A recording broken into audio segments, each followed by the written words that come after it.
on the cusp of seeing that kind of revival return to the nation. I don't have no help in this thing about church because people will get weary for just coming to church to be coming to church.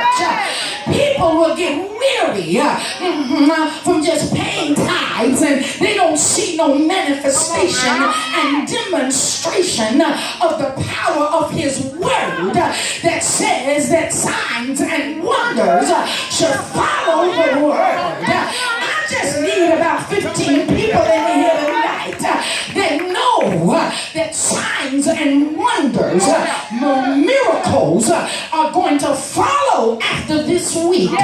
Just throw up your hand and open up your mouth and shout, I'm expecting to see signs, wonders, and miracles to break out in my life.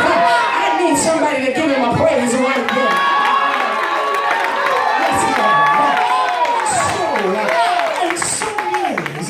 So it is.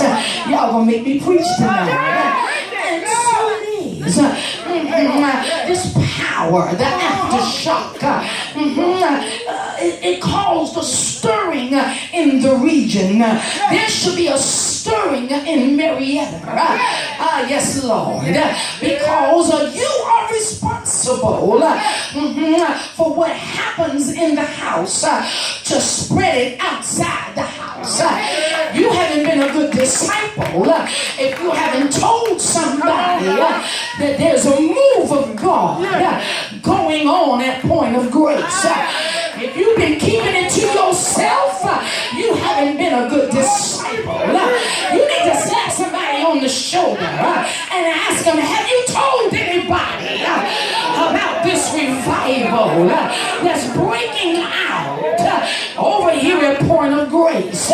If you ain't told nobody, if you haven't invited anybody, you just sucking up all you can get, but not being a contributor to somebody who needs what you got. I just said something good right there.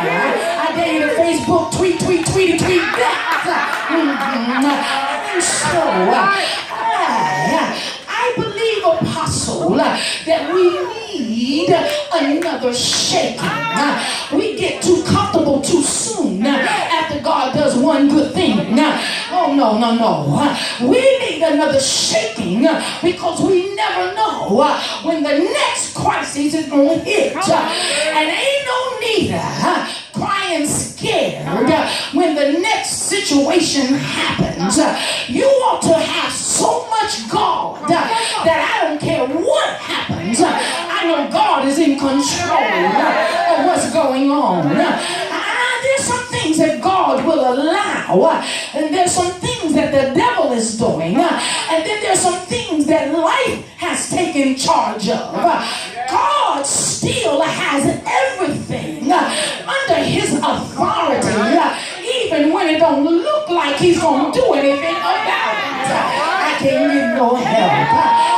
So the first shaking was in the upper room. They're preparing. They waited for the promise.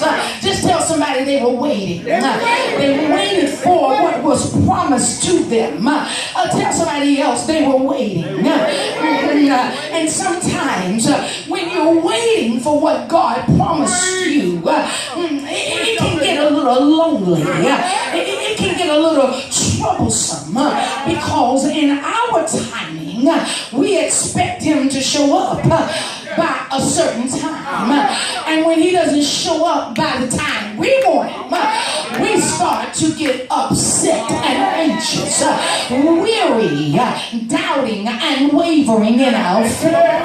But I wonder, is there anybody tonight that got enough experience with God to know that if he blessed you, brought you out of the last trial, healed your body the last time you were sick, opened up a door when you couldn't even find the door, and yet you had the audacity to believe that he ain't gonna show up again? I just want those who have been reminded that God may not come when I want him, but he is going to show up